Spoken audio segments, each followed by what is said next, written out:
Hello and welcome back to the IPA's Looking Forward, a weekly podcast of debate and discussion about politics and ideas.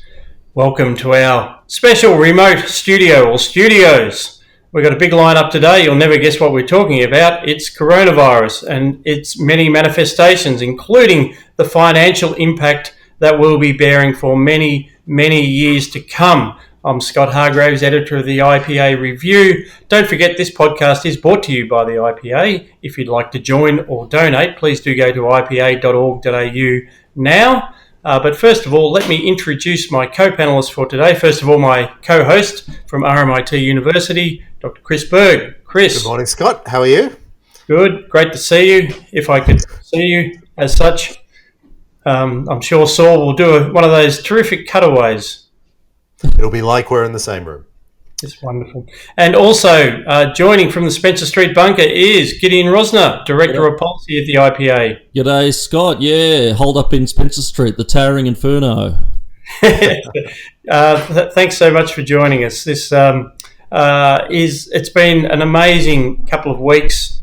Really, the first couple of weeks we were dealing with the pandemic. We've been talking about that on Looking Forward, trying to understand the way that health policy experts have been driving the debate with sometimes devastating economic consequences. And here we are talking about then the economic rescue packages and also further measures that have been taken by governments across the nation. But Chris, the centrepiece of the federal government's economic packages has been the JobKeeper scheme that's just been announced. Could you cover a little bit of that for us? It has been, Scott. We're recording this on Friday, the 3rd of April. Turns out that the JobKeeper package was actually announced this week, but it feels like an age ago, such as the pace of news at the moment. But the JobKeeper package, I think, is the centerpiece of the government's coronavirus crisis strategy. As many listeners will know, it will provide a payment of about $1,500 per employee to large and small firms that have had significant revenue hits during the crisis.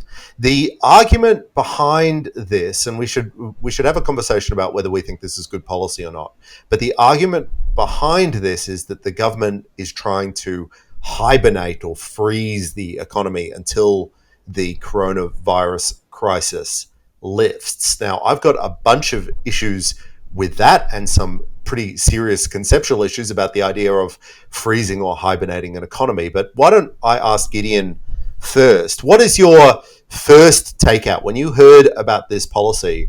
How do you think about it? And more importantly, how do you think about it as someone who's been opposed to government spending for most of their career? Yeah, since I was about 15 or 16, I joined the Liberal Party because I was the coolest kid on the playground. No, my first thought was just morose, abject, bitter depression. I mean, the scale of the debt into which we are being plunged for the sake of this was just, we will never pay this off. Never, ever, ever. I mean, we couldn't even pay off the Rudd debt, which looks small by comparison.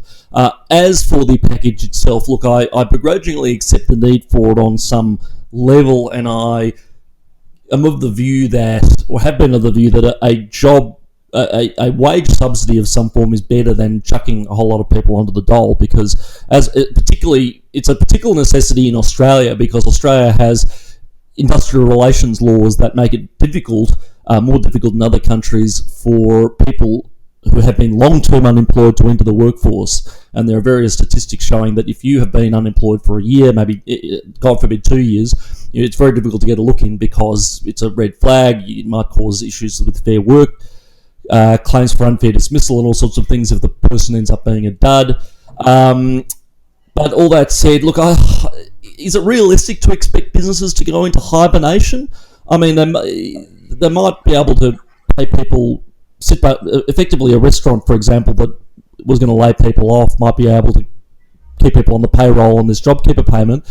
But does that pay for other overheads? You know, rent is a bad example because commercial landlords are being shamed into not, or indeed legislatively forbidden from charging or from evicting tenants for 6 months. but the government can't pay every overhead of every business in Australia. This idea that we can put the economy into hibernation like a laptop and then jolt it back into life with a snap of your fingers, I just think it's unrealistic, and I think it's frankly a convenient myth that circumvents the fact that we are shutting down our entire economy for, if the government's to be believed, 6 months.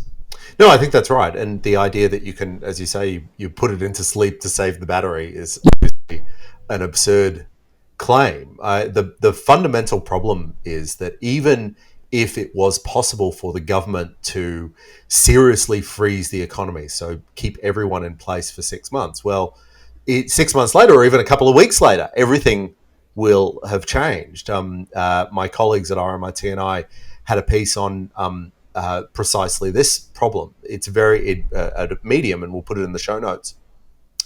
You cannot just freeze an economy and pick up where you left off, because so much changes in the meantime. The economy is not a fixed, static thing. It's an ever-evolving thing. And the economy that the government is trying to freeze will not be the economy that they eventually allow to thaw, because we will have gone through a pandemic. We will have had different tastes.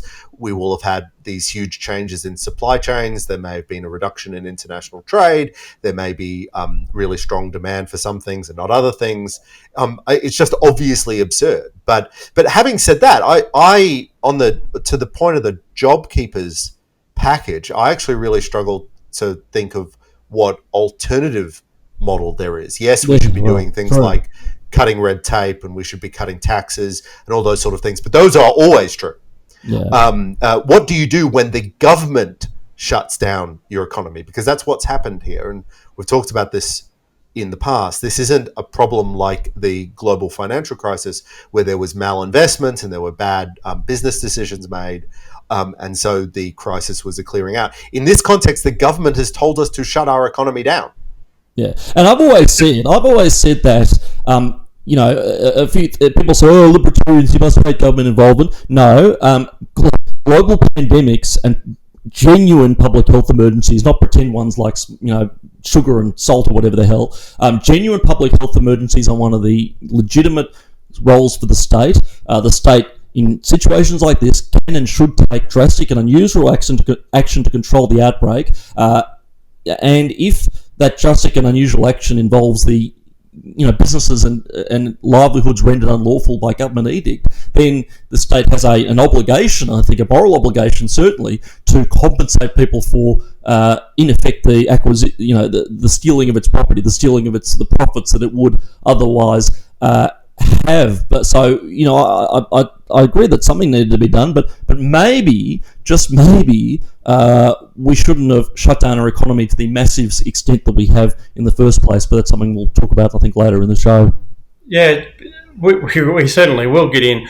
What this brings to mind, Chris, is we've been talking about this over the last few weeks on Looking Forward, and we've had some terrific feedback from listeners on the episodes, because we were trying to both think through the management of the pandemic and think through the management of the economy, and then trying to link them. It's like a listener sent me a link to good old Peter Sengi's book on systems thinking, which our tiny brains are at least attempting to undertake. And what's happening here? So as Gideon says, conceptually, the JobKeeper system is a reasonable response, because we believe in the dignity of work, and something that keeps people's connection to the workplace, both provides dignity of work and the opportunity for that business to hopefully restart at some point.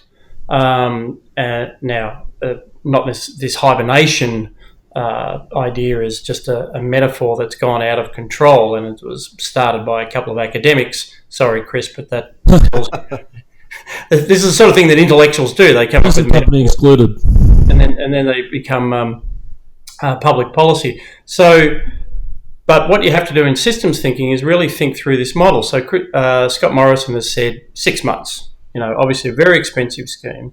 It's 6 months.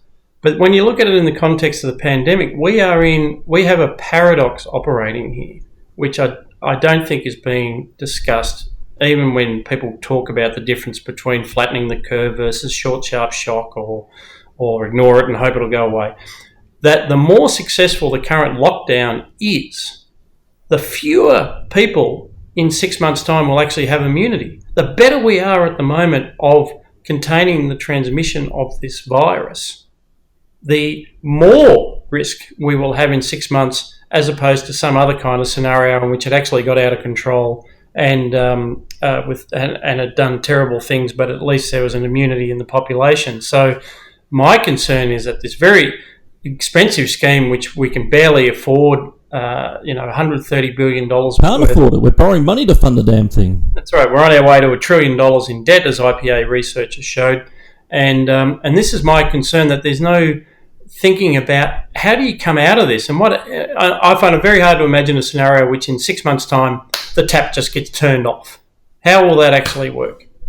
No, it absolutely won't. And there's almost no scenario that you can conceive outside just a absolute 100% vaccine in the entire population that doesn't involve a very slow, staggered, staged return to work. And on top of that, it's not just a slow, staggered return to work in Australia. It's globally as well. I mean, we are, like everyone, deeply, deeply connected into global supply chains.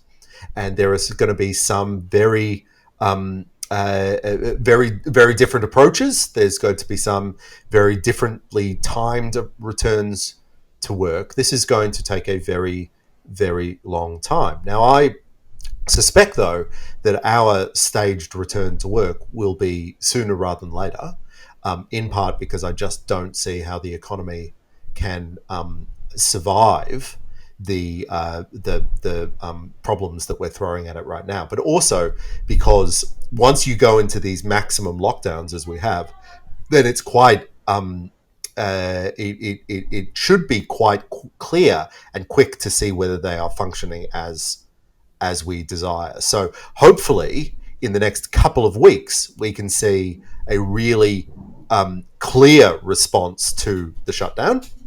And then we can start returning some people in more essential jobs to work in the cities and towns around the world.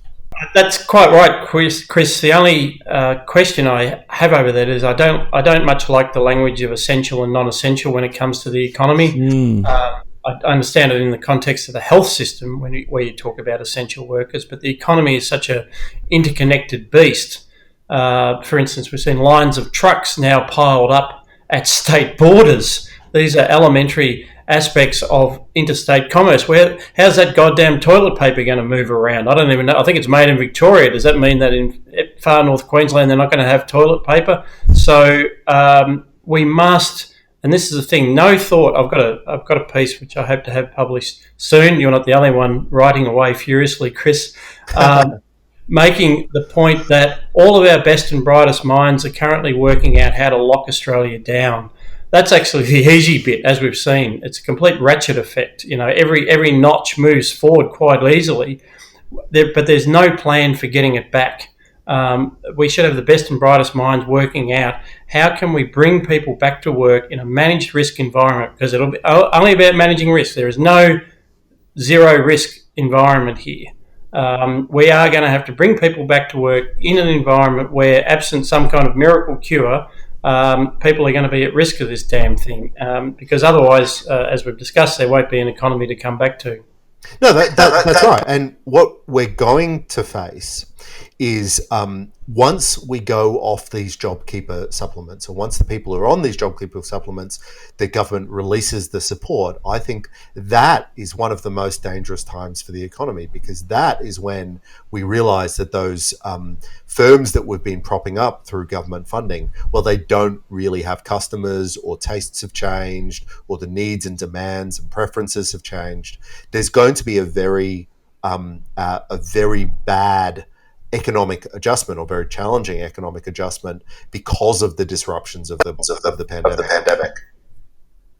And I might also say, Gideon could perhaps jump in here, the other thing that's just occurred to me is politicians manage to their performance measures.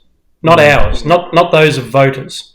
And one of the performance measures and what gets measured, gets managed, is the unemployment rate. Yeah. So imagine the scenario in which hundreds of thousands of people who've been supported in their employment relationship go from being on the JobKeeper system to New Start and actually show up in the unemployment figures as they fill out the ABS surveys, and the unemployment rate, which looked like an already horrible sort of 9%, suddenly goes to 14%. And so the incentive for the politicians will be to avoid that day. We've seen in the past how they will shift heaven and earth and fiddle figures and change definitions so as to keep the headline unemployment rate down. Gideon, you've done some work on labour force participation. That's another reason why it's hard to think through what the scenario for getting out of this might be. Yes, correct. And part of the reason I'm so upset, I mean, I really did get really.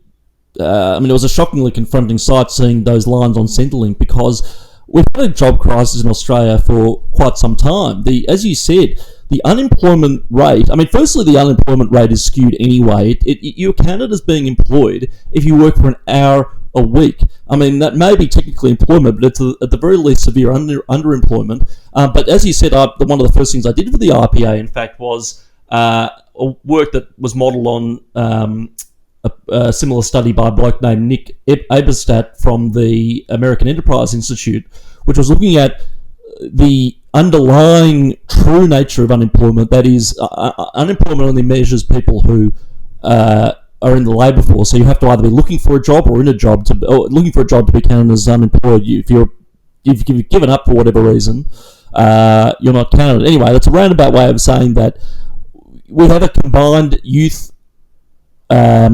unemployment and underemployment rate, for instance, in Australia, of about 30%. 30% of young people in Australia are either unemployed or underemployed. That's before this crisis in a supposedly good economy.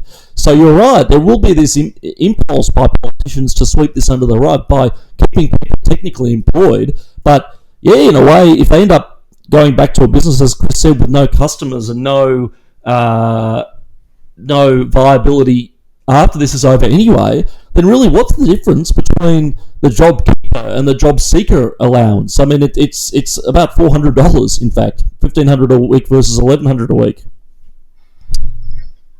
Yes, I think we better come back to the costs of the scheme as it fits into the overall picture of Australia's finances going forward, which is nothing less than terrifying when we add it all up. But we have been talking about the clampdowns, and so in a minute we'll be back after this break and we'll talk about the latest wave of measures, particularly in New South Wales, where the police have been out in force in parks. We'll be back in just a moment after a technical break.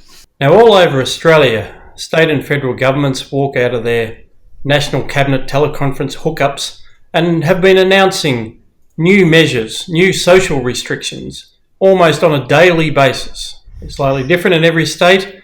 Apparently you can't go fishing in Victoria, but you can go fishing in New South Wales. Perversely, though, most of the focus this week has been on New South Wales and some of the extraordinary scenes that we've seen as a result of the passage of the Public Health COVID-19 Restrictions on Gathering and Movement Order 2020, signed into force by Gladys Berejiklian earlier this week and enforced by the Police Commissioner. Chris, you've been following this. What's happening? I have been following this, but of course I've been following it from inside, the only place that we're legally allowed to be. So it seems like every couple of days, if not every day, the premiers, particularly in New South Wales and Victoria, announce new movement restrictions, sometimes somewhat incoherently. In Victoria, there was a debate for 6 or 12 hours or so about whether people who were not living with their romantic partners were allowed to visit their romantic partners at all. Originally, they weren't. Now they are. There's questions about as you say, there's questions about whether you can go fishing by yourself. There's questions about what you can do in public parks with your family or with friends. And of course, everybody will have now seen the many scenes around the country of of police officers checking on groups in parks and individuals sitting and having their lunch, tradies having their lunch in parks, and finding out whether they are legally allowed to be there. This is an extraordinary visual episode, if nothing else, as we see what a police state actually looks like, and it's kind of horrifying. Usually we think ourselves excluded from those events, but it's very clear that we're now seeing what it looks like. Yeah, well, look, I'll be the first to say it. These restrictions that are being imposed by state premiers in particular are completely bloody ridiculous. They're getting completely over the top. What we are engaged in here essentially, and I hope I'm not using language I shouldn't be on this podcast, but we're seeing a gigantic pissing contest between the state premiers on who can firstly tank their state's economy the fastest. They are engaging, as I said earlier this week, in societal backburning. They are burning down their state in order to save it. But in particular on this, I mean, you've got this bizarre dynamic in which, Gladys Berejiklian will say, well, I'm going to make sure that people can't go to the pub. Daniel Andrews say, well, I'm going to make sure that I can't go and do anything except for nominated reasons. And then you have Mark McGowan over in WA, who was taking a pretty sensible approach up until a few days ago, saying, well, the hell with that, I'm going to make people wear tracking bracelets if they flout these rules. I mean, but the thing is, Chris, I made quite a flippant remark when you were saying, this is the kind of police state that we don't see in Australia. I read it a slightly different way. This is the logical and inevitable conclusion of a dynamic that has been building in Australia for quite some time. We do not have, save for glorious pockets of intelligentsia in the media like the RPA and so on, the suspicion of authority that we really should. Certainly not the suspicion of authority that is, sort of mythically baked into our cultural DNA in songs like Waltzing Matilda and so on. We have paved the road for this with every single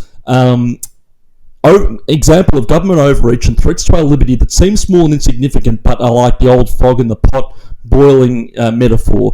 We have paved the road for this with every single speed limit that was unduly reduced for a stupid bloody reason that won't make a difference to road safety, that we've sort of said, oh well, if it's in the interest of safety, we'll go along with it. We've paved the road for it with every jacking up of liquor license fees, every lockout, every every tax hike, every small incursion into our liberty. We have blindly accepted in most instances, and if there is a silver lining to this whole catastrophe, and maybe there is, it is that people are going to develop a suspicion of authority. People are going to say, oh, hang on, who gave police the powers to, tell me to drive up to me in the middle of a park and tell me to move on if I'm reading a book by myself? We did. We stood by when the enabling acts under these obscene regulations were made. Every time an enabling act like that was passed, we paid no attention. Now we've learned a very, very bad lesson. No, yeah, I think that's right, Gideon. And I like to think of your silver lining. I'm actually going to cling to that. Mm-hmm. The idea that to cling to something. The younger generation in Australia, there might be members of the IPA's Generation Liberty program, who've thought about these in mainly theoretical terms. What might a police state look like? How does it actually come about? These kinds of things. They might see this and actually understand, oh, that's what it's like. I mean, we've also seen, of course, the Army called out to help. They're tremendously disturbing images. I think one of the things, though, is some of the measures are actually about enforcement of existing regulations. And I have some sympathy with police being asked to more strongly enforce regulations, say, for self-isolation. Many of the arrests in New South Wales yesterday, which they published a list of, were actually for people who'd been repeatedly warned, but were nevertheless out and about. I suspect there's alcohol and substance abuse problems tied up with that. And but this is where the bureaucratic state, the police state starts to work. Additional rules that are impossible to follow and take leave of common sense. And I think there's also an anger in the Australian community, although those who are angry about it are angry. One of the reasons why they're angry is while they were dreaming up rules about you're not even allowed to sit on a park bench, these kinds of things, that we moved from the realm of things that could be reasonably held to prevent transmission of disease, such as, say, closing down restaurants on a temporary basis, into things where there just simply is no conceivable way in which viruses can be transmitted. And the more and more rules that you have, the less opportunity people just have to use their common sense. Australians are not stupid. I think, Scott, one of the really important things to think about when we assess these policies is the fact that it's like we're watching from out the back of a moving car.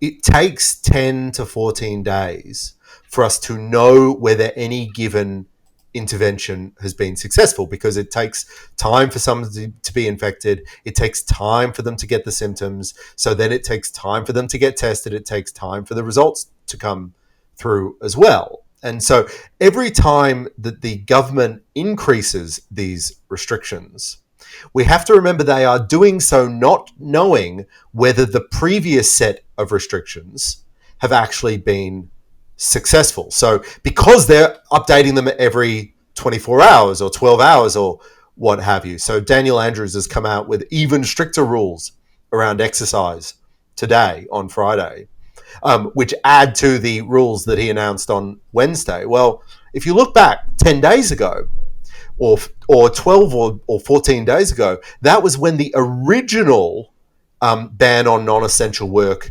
came in. That was when the original cancellation of school came in. We're only now seeing the results of that. So I'm really concerned that, to your point, that and Gideon's point, that the government keeps ratcheting up these restrictions with no reason to believe that yesterday's restrictions were insufficient to tackle the virus. That's a terrific point, because what will happen, of course, is that any measurable impact on the overall rate will be seen as a vindication of all of the measures they've taken. But it's a vindication of the measures 10 to 14 days ago. That's the trick. And this is why I find it really hard to read. So, for instance, Greg Hunt, and I don't think Greg Hunt's doing a terrible job here at the moment, but you read Greg Hunt saying, like, yes, what we're announcing it's quite successful. No, what you announced 10 to 14 days ago is what has caused any change that you see in the numbers, not what you announced yesterday. Yeah, and look, at the risk of labouring my own point, I mean, you get the sense in a lot of cases that they're actually getting off on this, particularly when you look at somebody like, I never thought the state of New South Wales could dig up a police commissioner meaner than Andrew Scipione, but this Mick Fuller, who comes on, because I'm glued to Sky as I always am, who comes on sternly lecturing people about lying down in the park, and he was asked about how ridiculous that is, and he sort of said something like, well, if I let one or two people sit down in the park, we'll have another Bondi. I mean, that is an extremely condescending and patronising attitude. I mean, Australians aren't completely stupid, and as you said, Chris, the bans on some forms of exercise. I mean, there is a ban on fishing, or as Scott said, in Victoria, not in New South Wales. You can jog on your own, but you can't go fishing on your own. It is a totally insulting blanket rule that, again, is the natural conclusion of what's been happening for a very long time, which is no. And when we write the history of this, we will look at that photo from Bondi and be very, very judgmental of the moral panic that it sparked. Yeah, because the vast majority, as far as I can tell, having read a great deal about it, the vast majority of the people at Bondi at that time were in family groups, and they were separated. They'd just been shot using telephoto lenses that compress everybody together. So it looks like the busiest day on Bondi in 30 years, when in fact, I'm pretty sure that this was a socially distancing example of people trying to get what recreation they can. But the moral panic that it sparked and the policy consequences of those couple of photographs and the couple of bleatings on Twitter have left us with these scenes of cop cars driving through state parks, hunting down people having a sandwich quietly by themselves. I think it is an extraordinary instance of an Australian moral panic, and it does go to show, to your point, Gideon, everybody in Australia thinks that we're cops. We all think that we're cops trying to police each other. Well, that's been a great piece about that written by Miranda Devine, which is people are just, again, getting off on this phenomenon of being dibber-dobbers. It's almost like a kind of virtue signalling. And the other piece that's very interesting is Annalise Nielsen, the Sky anchor and journalist, wrote a great piece for the Oz about what it's like as a single person being holed up, and somebody in her case who can actually leave the house to go to her job to be a reporter. I mean, people trying to do what they can to keep some human connection get this angry howling down of stay the F home, what are you doing, you're killing grandma, in such a way that is totally divorced from the reality of how this actually is likely to spread. The other thing is, I just want to come back to Chris's point, because, hey, I'm a conservative. I have nothing but respect for the police force, but the original tradition that we have in Australia, dating all the way back to Robert Peel setting up the original bobbies, is that the police are part of the community. And I think what this has done is completely rip away that fiction. I think it still exists at the level of the individual constable out on the street trying to apply his or her common sense. But police command, sort of all the elites in this country, are just totally disconnected. And I think Gladys Berejiklian will stand condemned for essentially delegating not the enforcement of laws, but really the way the whole tone of enforcement, giving maximal discretion to Mick Fuller. He's now managing all kinds of things in New South Wales, and this is not a community policing model. This is a model of, I will show you who's boss. I'm not saying this is South America, but these are the sort of the way the police forces operate in countries where there's no sense of connection to the community, and we observe that perhaps the relative shortage of actually arrests, as opposed to all the move-ons, is probably the individual constable just not being at all comfortable with enforcing these goddamn regulations. You've raised an interesting point, and that's one of the things that'll be, that the coronavirus might change, which is there's been this tendency in Australia where you do have to respect police, much as I think they sometimes make operational mistakes, to put it mildly.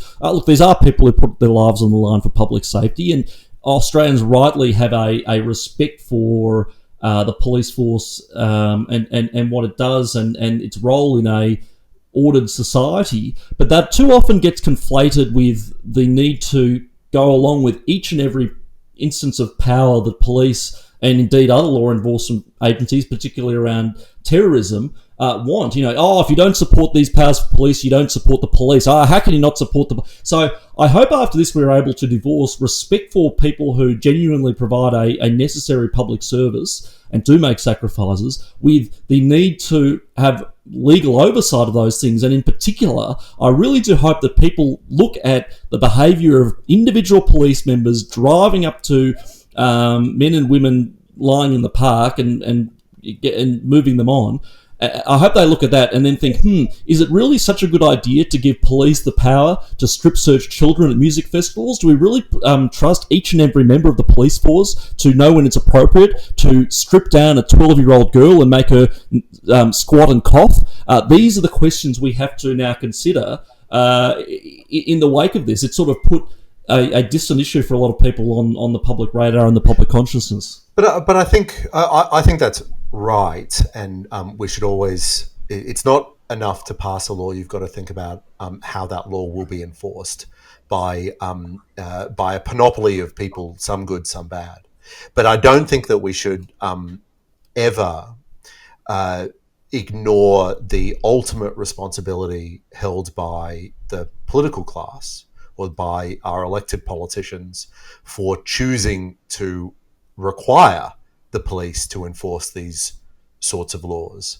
And again, it just comes back to this fundamental problem that I don't think that they know whether their previous rules are working. So I wouldn't want to be a politician right now. I wouldn't want to be an elected leader, because this is one of the most challenging policy issues that the governments at all levels of government have ever faced. Certainly not just in our lifetimes, but arguably in the last 100 years. And the trade-offs that they have to make are shocking and terrible, no matter what your view is on what they should be falling on those trade-offs. But having said that, it is their responsibility. It is their responsibility when we see those cop cars driving through parks. It is their rules or lack of effective rulemaking that has required those police to march up to the two tradies having the lunch on the bench. It is their responsibility. And for the police who, for instance, have been interrogating people who have been reading a book in a park, it is ultimately our elected politicians' responsibility for those enforcement actions. Yes and no. I mean, I don't think it's their responsibility to, apply the laws in ways that are objectively absurd.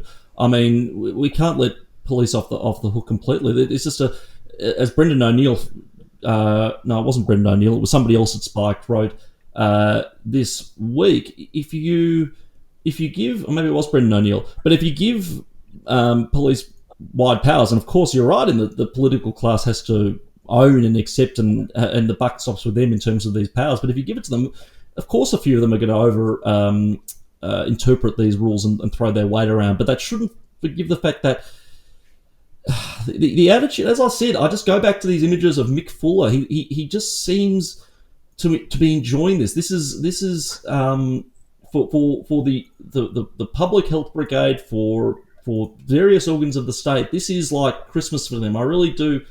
Maybe not consciously even, but this impulse to control human behaviour, to control the micromanage its citizens. I just Gideon, you do bring to mind Dr. Johnson's famous quote about the Puritans banning bear baiting. He said it was not so much of concern for the torment of the bearers as it was about the enjoyment clearly displayed by the spectators. Yes, perfect. Yes, very apt. That's the world we live in.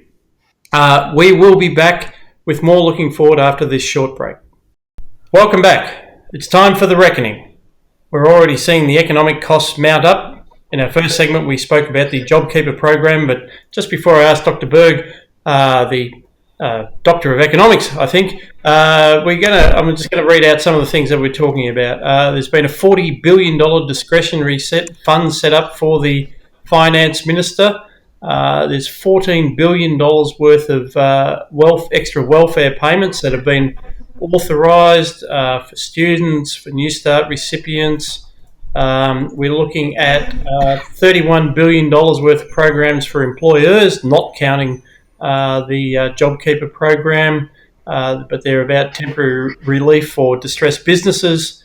We've got accelerated depreciation allowances, accelerated write-offs. We've got a $1 billion program for the regions, nearly $1 billion for airlines and airports. What else have we got? We're guaranteeing loans for small businesses. That's another $20 billion. Another 15 guaranteed for lending. Nearly another $1 billion for Medicare. $1.3 billion deal with private hospitals. So that's just the Commonwealth level. And, of course, the JobKeeper program itself is estimated to cost $130 billion over this financial year and the next one. Chris? Well, thank you for such a warming. The famous phrase, a billion here, a billion there, soon you're talking about real money. Yeah. Look, this is obviously something that we're going to be paying for decades. When, however, I see these announcements come through, the thing that is actually more worrying, I think, than the individual price tags of the policies themselves is that a lot of these policies are going to be really hard to get rid of once the crisis is over. So even if, let's imagine there's this immediate go back to work moment, we decide in November that coronavirus doesn't exist anymore, and then we can all go back to work and we can shut down these big spends. I don't think we will shut down these big spends. And so, for example, so yesterday the Commonwealth government announced that it was going to make childcare free for all essential workers, and of course we're all essential workers, so childcare now is free to the user. Now it's doing that in part because the childcare services are facing a really massive crunch, and instead of bailing out the firms, the government has decided, well, why don't we make childcare free and encourage people to go back into childcare? For the life of me, I do not see how we reverse that policy. Once childcare is free at point of service to childcare users, it is going to be a hell of a task to actually roll that welfare or that social service program back. It's just going to be really, really hard. So when you list those policies, Scott, I'm just thinking it's going to take us years, even decades, to stop those spends, let alone pay off the costs that we're incurring in this short to medium term to deal with the crisis. So I don't think that the problem is just the cost. It's the fact that we're locking in policies that are going to be really, really hard to repeal. And also, even before you're looking ahead, I'm looking back. We're looking back to nearly 29 years or something of uninterrupted economic growth, the opportunities that we actually had to put our finances on a footing where we would have been better able to absorb this. But we actually entered, at the end of 29 years of economic growth, we entered this crisis with debt and still already running a federal budget deficit, already with the states through their so-called infrastructure splurges forecast to dramatically increase their debt levels anyway, even before this. So in terms of the robust financial health that we should have enjoyed after all of the blessings that Australia has had over the last 20 years in particular, we start from a place that it could have been worse, but it could have been a hell of a lot better. And also, I think that goes on the policy front as well. To take just the example of childcare, we've just made free this industry that has already been completely captured by the providers. We saw under the last Labor government the deals that were done with the unions to create this extremely high-cost model of provider-led childcare. And it was always the individual punters like me and my wife picking that up, but we bore that cost. And now that the government has decided to make it free, it's removed any chance that it ever had of getting some leverage to restore childcare to something that might have actually worked both for the customers and also the taxpayer. Well, I mean, purely on a personal level, I'm literally 2 months ago, I sent my youngest to school, therefore being relieved of the crushing burden that childcare is. And now it turns out it's free. So I'm hoping that my check for all my previous spends is in the mail. Yeah, no, it's it'll become a sacred cow, Scott. You're right. It will be seen like public education or public healthcare. It's already, as a matter of fact, because we have to subsidise the damn thing. Because, as you said, United Voice and the Gillard government made it monstrously expensive and overregulated. It's already about, I don't know, in the top 10 spending programs. You know, that includes defence and the entire health system and so on. So it's an enormous cost anyway.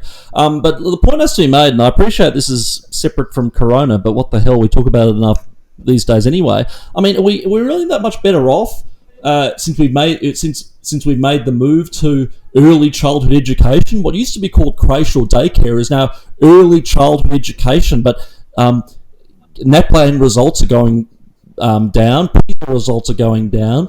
Anecdotally, we hear that children are leaving school functionally illiterate. You know, they might be able to read a road sign or something, they can't read a newspaper. I think early childhood education has run its course, but unfortunately now, as you said, we have locked it in as this essential social service. and we'll be literally poorer for it. No, and it goes to Scott's point, which is that we could have been in a much better situation going into this crisis. We could have had a much freer economy. We could have had a much lower debt burden and deficit. We could have had much lower tax burdens. We could have had just a more resilient economy. And I think the optimist in me thinks that this is now the opportunity to reset a lot of these conversations around what does an economy look like that needs to be flexible, that needs to be resilient, that needs to be capable of dealing with incredibly unexpected or rare events that we can't predict. And I think the conversation that we need to have as a free market movement, or as libertarians or conservatives or classical liberals, is about what that economy looks like. And it's not a socialized economy. It's not a economy where we have massive crippling burdens on the state in the normal course of events. It's an economy that allows us to use the very high state capacity that we have in order to respond to unpredictable, say, public health crises or foreign policy crises or what have you.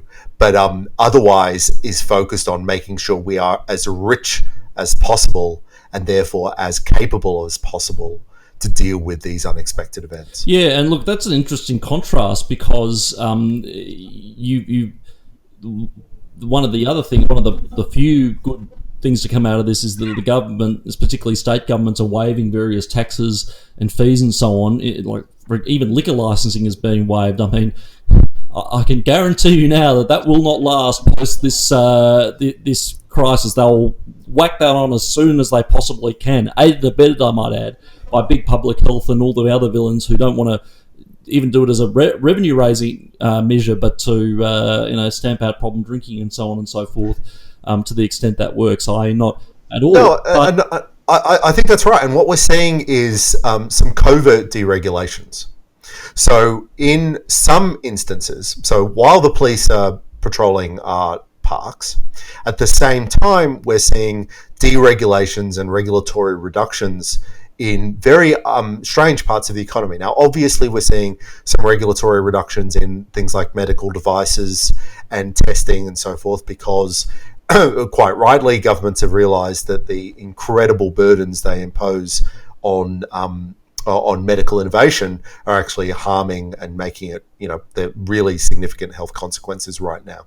But we're also seeing regulatory reductions in other areas as well. So the Australian Prudential Regulatory Authority has decided that it's going to ease capital standards on banks for the duration of the crisis, or it's going to allow banks to dip into those capital, whereas previously they would have required them to hold more capital against loans. We've seen the Australian Securities and Investment Commission pull back a lot of its most intrusive surveillance programs, and I suspect the longer that the crisis goes on, the more we're going to see a standing down of some regulatory agencies as everybody focuses on, well, how can we maximize employment and how can we maximize growth in such a stressful time? Do you really think so? Do you genuinely believe? Because by that logic, then they would the regulators would take their foot off the throat of private enterprise after this is over. Because the point that we've been making at the RPA is that if land tax and licensing fees and payroll tax in particular are so economy crushing in bad times, then surely they're bad for the economy in good times as well. Oh, that's absolutely right. But remember, to the first point that we've made on this conversation today, is that there's not going to be an obvious divide between the bad times, which we're living through right now, and the good times. Yeah, that's true. Because the good times, the introduction, the unfreezing of the economy is going to be very, very disruptive, and it's going to have a lot of economic challenges, one of which is a lot of the people who've been frozen in place, their jobs are not going to survive in the unfreezing moment. So we're going to have an employment crisis. We're going to have an economic growth crisis. We're going to have a consumption and demand crisis. We're going to have all of that the moment the government steps off the brake. And that is the moment in which I think that we need the deregulation. That's, I think, when we will need the lowest taxes and the least government intervention in the economy. That's when we need the market to kick in. To play back what you were saying, Chris, you were earlier this week offline talking about the Scandinavian model. I think it was Francis Fukuyama that said that the job at the end of history is getting to Denmark. And your point was that the Scandi model is that of the welfare state, but with free enterprise actually given the opportunity to go and do its thing, which is creating the wealth that allows the welfare state to happen. And what we've got in Australia now is perhaps the worst of all possible worlds. We've just taken tremendous strides. You know, it's like Clement Attlee couldn't have been prouder of the steps that we've taken in the last few weeks to have created a welfare state in Australia. But it hasn't been the focus. And at the intellectual level, I'd say, I mean, it's happening in the real world, of course, because it's driven by necessity. The Australian, like for instance, there's been an intellectual debate started by Katrina Grace Kelly and others say for a while that enterprise bargaining is dead and should be just taken out of the back behind the shed and shot. And no one was paying attention, but the Australian Mines and Metals Association, for instance, has come out and said exactly that. We've seen Ian Ross at the Fair Work Commission injecting immediate flexibility into a range of awards. So we're potentially back to a system in which the Fair Work Commission's completely back in charge. EBAs are actually just seen as things which have done nothing but add cost to business. And that if you could have more flexible and relevant awards, then that's in the interest of both workers and, you know, what's left of Australia's employers. So the scope for a grand bargain, if you like, is there, and that's why people who actually believe in markets and understand wealth creation need to be at the forefront of that. Well, the Clement Attlee example is really apposite because Prime Minister of Great Britain after the war. No. And more importantly, for any kids listening at home, for our purposes, is he introduced the National Health Service in the UK, and of course the Morrison government and the state governments have effectively nationalised the private hospital system in Australia.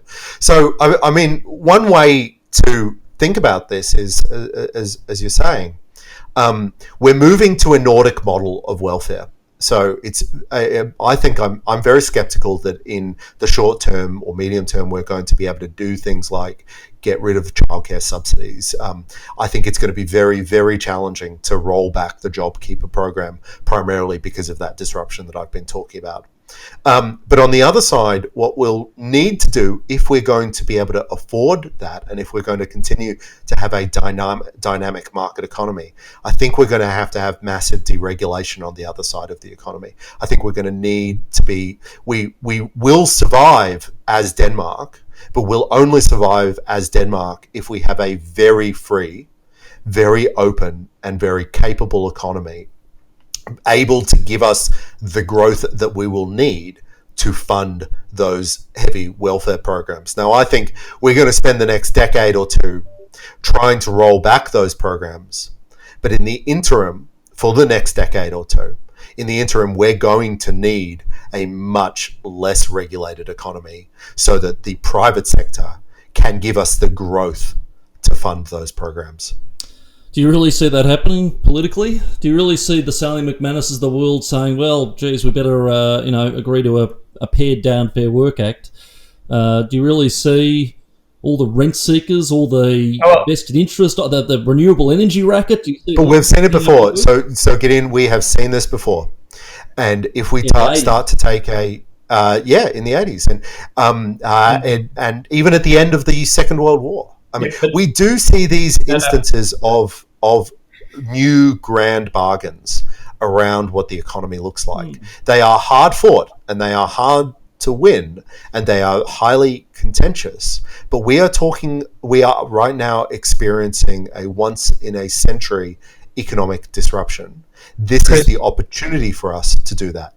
Yeah, except what's different between now and the 80s, and this is the problem with relying on Sally McManus, and it's nice that ScoMo gave her a ring. Because of the declining membership of in the private sector of unions. The overall union movement is dominated by the public sector. And of course, part of getting back to a productive Australia is actually tackling the public sector itself. There's been no pain sharing. In fact, I'll call out the exception. We read last night that the senior executives at La Trobe University have actually given themselves a pay cut. And I say good on them. I'll now be waiting for not just the politicians, because not that many of them, but all of those senior executive service figures in public services across the country.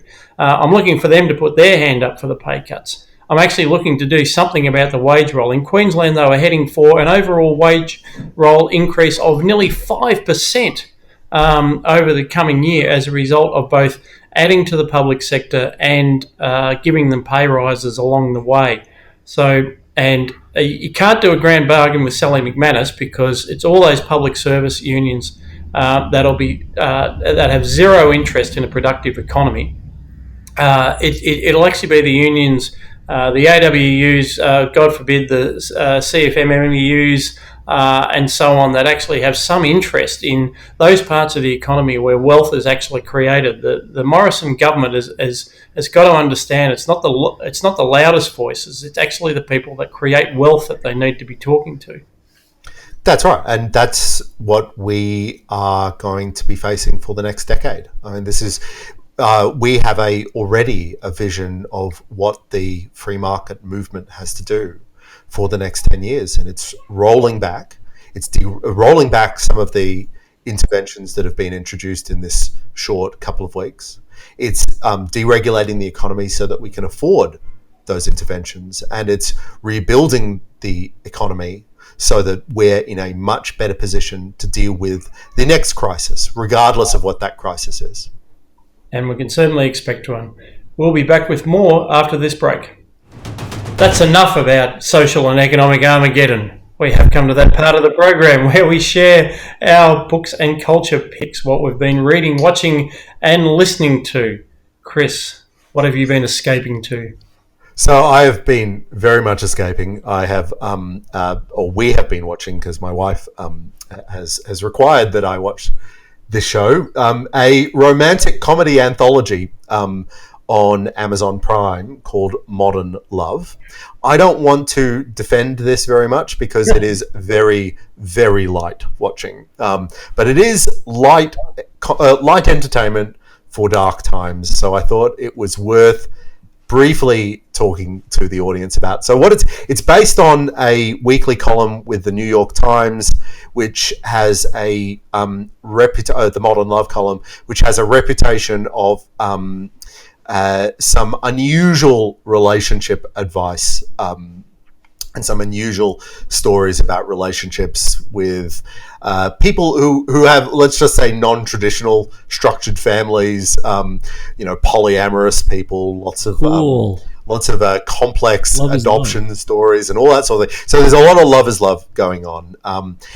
The show, I was just trying to think what it reminded me of. It actually reminds me of Love Actually, because it's vaguely comic, but it is saccharine sweet, and with the exception of just one or two sad stories or one or two more thematically heavy stories which make it at all watchable. This is my critique of Love Actually while we're at it. There's only one, if it wasn't for the fact in Love Actually that one of the characters is cheating on his wife, that would be a completely unwatchable show, a watchable movie, because it needs some darkness in there. It needs some energy in there to give it a bit more a bit heavier themes. But nonetheless, anyway, I'm not sure I recommend this show, Modern Love. It's on Amazon Prime, but I have been watching it, Scott, and I thought it's important that we share all parts of our life with our looking forward audience. Well, you can overshare, Chris. You can overshare. You can overshare, and I haven't written into this story, and I have a reasonably traditional heteronormative life. Well, I might just elevate the tone for a little bit. Please do. Because I have been trying to find ways to different ways to escape. And in those times when I have difficulty sleeping, I've been going back to Thomas Babington Macaulay, the famous 19th century historian, writer, and administrator, and his 5-volume history of England. I must admit, Chris, I'm nowhere near having read 5 volumes. All 5 volumes. Yeah, but I have been dipping for reading Tombs of the English and their history a couple of years back, but that's gargantuan. Yeah, no, nowhere near that at the moment. But it's a great thing to dip into because he's a terrific writer.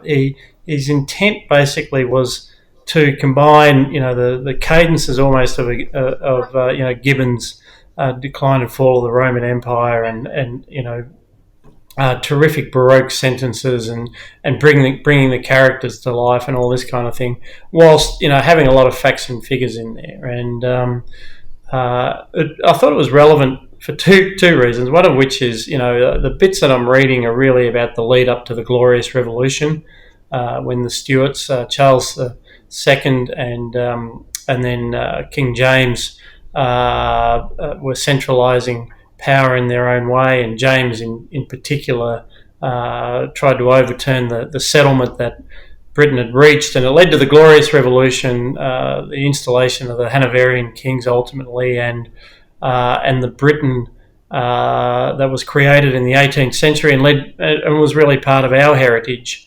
And for instance, he talks about the establishment of the writ of habeas corpus, which was one of the things demanded by Parliament of Charles II and granted on the 26th of May 1679.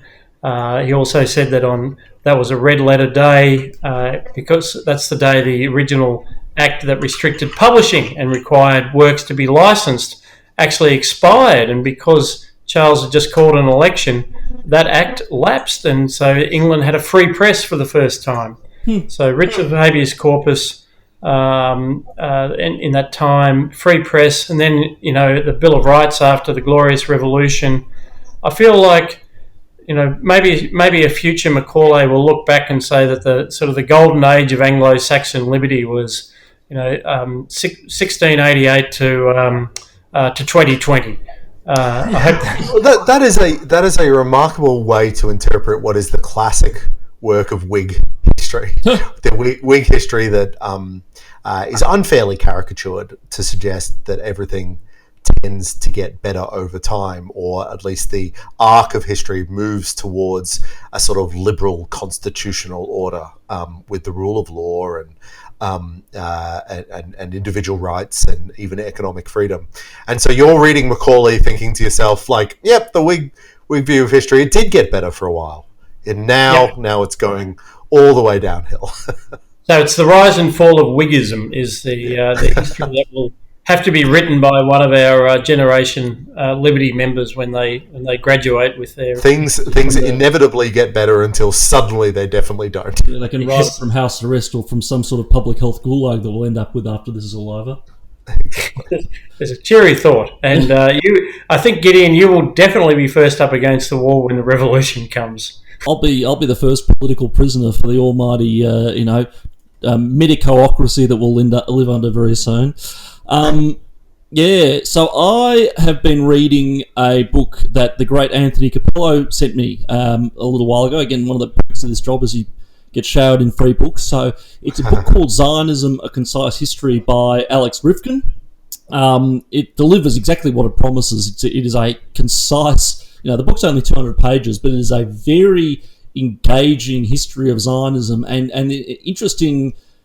and I'm only about sort of halfway through it at the moment, and it started a few days ago, but what Rifkin does is better than any history I've read, and I'm reasonably familiar with the story of the establishment of the State of Israel, but he traces that unbroken link from ancient Judea and in the Kingdom of Israel from the final expulsion by the Romans in 70 CE all the way to the late 1800s and the founding of the modern Zionist movement. And indeed, where I'm up to right now is the British mandate over Palestine after the First World War, and how the fledgling proto-state of Israel grew out of that. But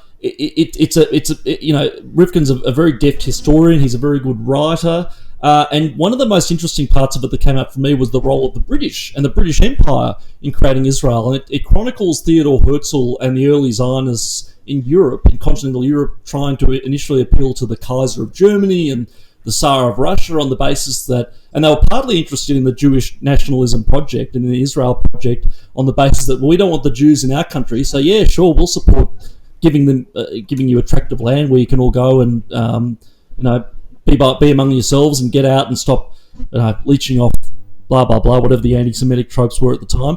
Only the British were, first of all, the most effective partners in the Zionist project, but secondly, only the British were interested in Zionism for the right reasons. And Chaim Weizmann, a British chemist who invented mass production of acetone, which helped the Allied war effort in World War One, was able to get all these audiences with people like Winston Churchill, who was some government minister at the time, and some of these people who Weizmann was explaining Zionism to ended up in tears because it resonated with the British idea of self-determination, of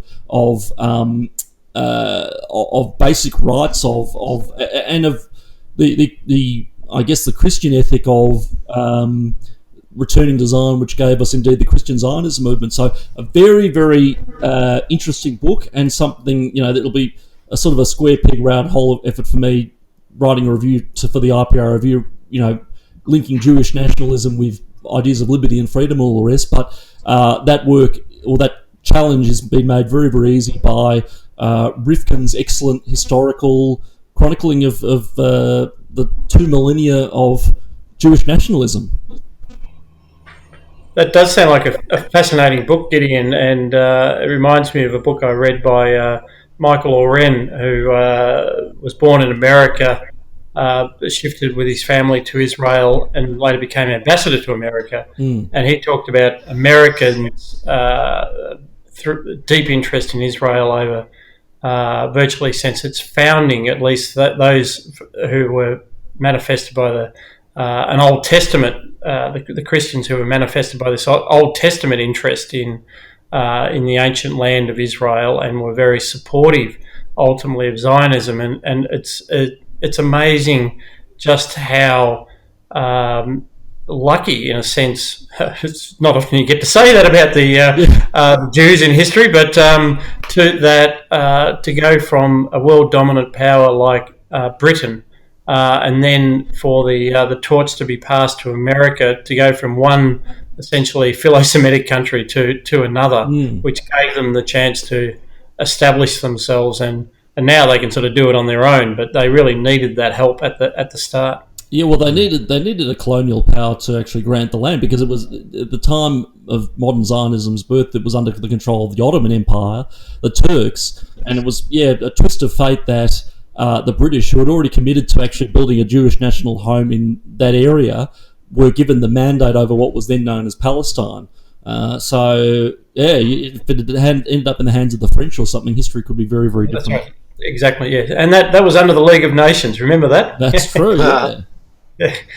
Goodness. No, it does sound like a good book, and I look forward to you reviewing it for the winter edition of the IPA Review, Gideon, because notwithstanding pandemics and other things, the IPA Review rolls on. Show must go on. Yes, the autumn edition is being put together as we speak, and should be out soon, and then we'll roll on into winter. You will, of course, if you're a member of the IPA, get that in your mailbox. If you're not already a member, go to ipa.org.au/join and get around our work, and you'll see some of the tremendous range of commentary and columns and analyses and research that we've produced about this pandemic and its consequences, both economic and social, over the last 2 weeks. You can read Gideon's email to members, which I thought was terrific as well. Gideon, another great piece of gonzo reportage from the from the front. It was actually, I got your email, Scott. Sorry I haven't replied to you yet. But yeah, it was a little bit gonzo, but my inspiration also for that was the style of Louis Ferdinand Céline, who wrote one of my favourite books of all time, and what I call the Misanthropist Manifesto. It is the most savagely crackling, bitter, angry rant of a novel, but absolute genius. So yeah, that's my second culture pick, I guess. And you thought you'd apply that to the pandemic. Yes, it's made me bitter. No, what's that? Honour the great. Yeah, first rule of composition: honour the greats. Yeah. Very good. You have been listening to Looking Forward, a product of the IPA. I'd like to say a big thank you, first of all, to my co-host, Dr. Chris Berg from RMIT University. Thank you, Scott. Gideon Rozner, the Director of Policy at the IPA. Thank you, Scott. Big thank you also to Saul, who's been managing the recording, and Josh, who'll be managing the editing, and also my local producer, Wendy, for her assistance during the production of this program. We'll be back with more Looking Forward next week.